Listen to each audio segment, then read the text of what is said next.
Hello everybody, my name is Ricardo Brando. I'm going to present the work Deterministic and Stochastic Analysis of Deep Reinforcement Learning for Low-Dimensional Sensing-Based Navigation of Mobile Robots.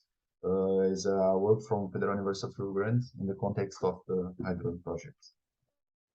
Deterministic and stochastic techniques in deep reinforcement learning, they have become promising and interesting solution to improve motion control and other tasks for a wide variety of robots, including mobile robots. So in the state of the art, in the literature, we analyzed that the previous works showed that these algorithms, deep reinforcement learning algorithms, they can be applied to perform the navigation for this kind of robots, mobile robots in general, in what they call the mapless navigation. However, they tend to use simple sensing strategies. That's some kind of limitation, since it has been shown that they perform very bad, very poorly, with high dimensional state space. Like, for example, when we have information from a camera that we have a lot of pixels, for example. So they basically focus on low dimensional state space, like information from a LiDAR, something like that. So in this work, we show a comparative analysis of two deep reinforcement learning techniques, a deterministic one based on the DPG, and a stochastic one based on the SEC-to-actor-critic, the SEC algorithm, when performing specifically the tasks of navigation in mobile robots, specifically for an aerial robot. In our methodology, first we developed these two algorithms, of course, the DPG and the SEC algorithms, all of them with an adaptation, of course, for each one of for the specific context of an aerial robot, of a drone, basically.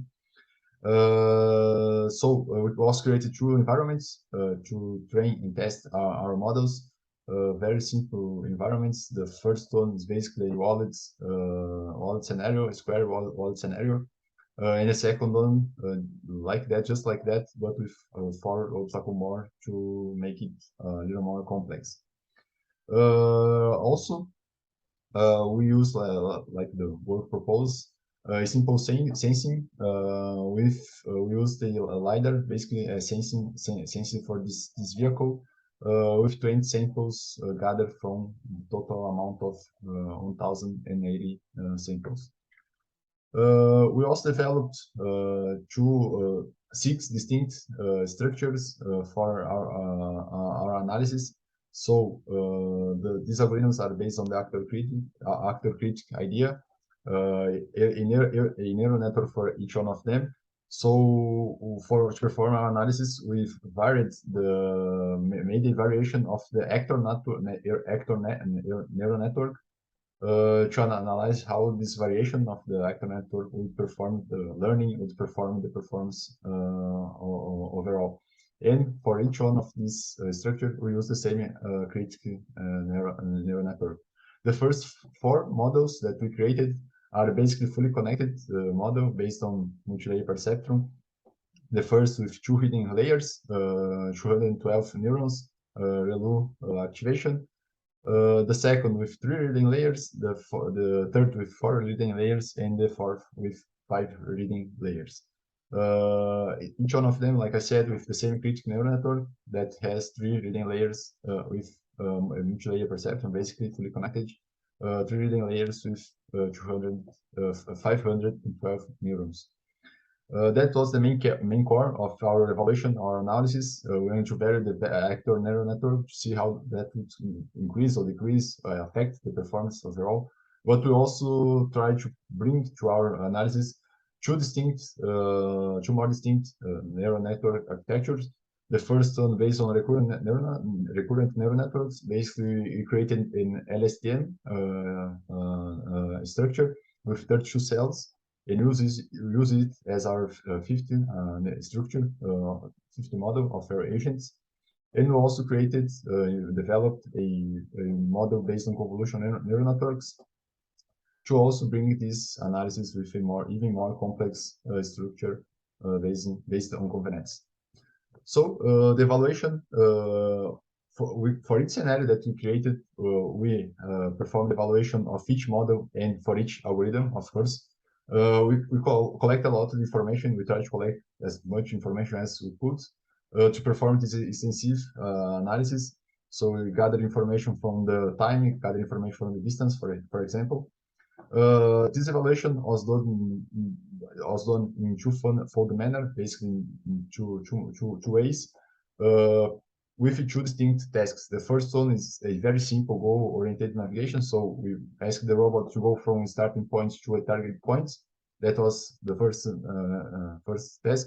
And also the second task, we ask the robot to perform something like a path following task, something like that. So we gave them a sequence of waypoints for them to perform the navigation.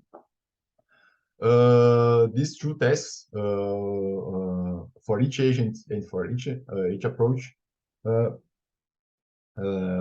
each approach and each environment, each scenario, we perform 100 trials, 100 tests, and collect this information and also collect the success rate, basically the total success that the agent had in the scenario. Down below, we can see the rewards that we gathered throughout the 1,000 episodes that we trained. Basically, the rewards, the best results in terms of rewards that we gathered was with the model with 3 leading layers and also with the LSTM model. In the results, overall, we collected, like I said, a lot of results. You can see through the two of the tables that we brought to our work. Overall, we conclude that the deterministic approach based on the DPG performed better in the simple scenario, in the first scenario, while the second occurred in the second scenario with our SEC approach. Down below, we can see the two tables. In the left, we can see for the first task, goal-oriented navigation, and on the right, the waypoint goal navigation. We can see for each environment, we can see for each algorithm, not only for each algorithm, but also for each model that we use, like two layers, 3 layers, STM and Convenet, for example. We can also see the rates, the success rates between the for the 100 trials that we evaluated. We can also see the average time with some variation of the time as well to perform this test. And specifically in the second task, we also collected the percentage of distance that the agent managed to perform since the second task is a path following task. We collect the total amount of percentage that the agent managed to perform the test. So, like I said, overall, the deterministic approach performed better in the first, while in the second, the stochastic approach performed slightly better. In conclusion, here you can see in the right a figure showing the average time throughout the 6 distinct models that we proposed, we analyzed. Basically, you can see that the DPG has a more variation throughout the distinct approaches, while the SEC is much more stable. We can see that the SAC presented a lower amount of average time overall, while the DPG was a little more with a little more of variation. That in terms of time. Also, we analyze, of course, in terms of distance as well. We can see that the SEC, that was probably the most interesting thing about our work, that we analyzed that the SAC algorithms, when we increase the complexity of the SAC algorithms, increase the amount of layers, it got better results, the performance increased, the agent managed to have a average distance greater, much more bigger, a better average distance. That was the opposite that happened with the DPG algorithm. So the best results with the DPG algorithm was with 2 layers, the most simple structure that we created. He had the best average distance, and when we increased the complexity, increased the number of layers, the performance decreased basically exponentially, something like that. So that was an interesting result that we gathered. The SAC providing better results with more complex neural networks, and the opposite happening with the DPG algorithm. in general, that was we concluded the greater the complexity, the better for the SEC, and the opposite happens with the PG algorithm.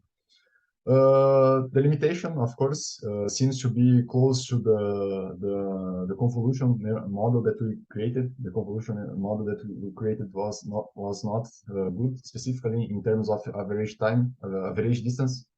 So that's a problem that we encountered in our work.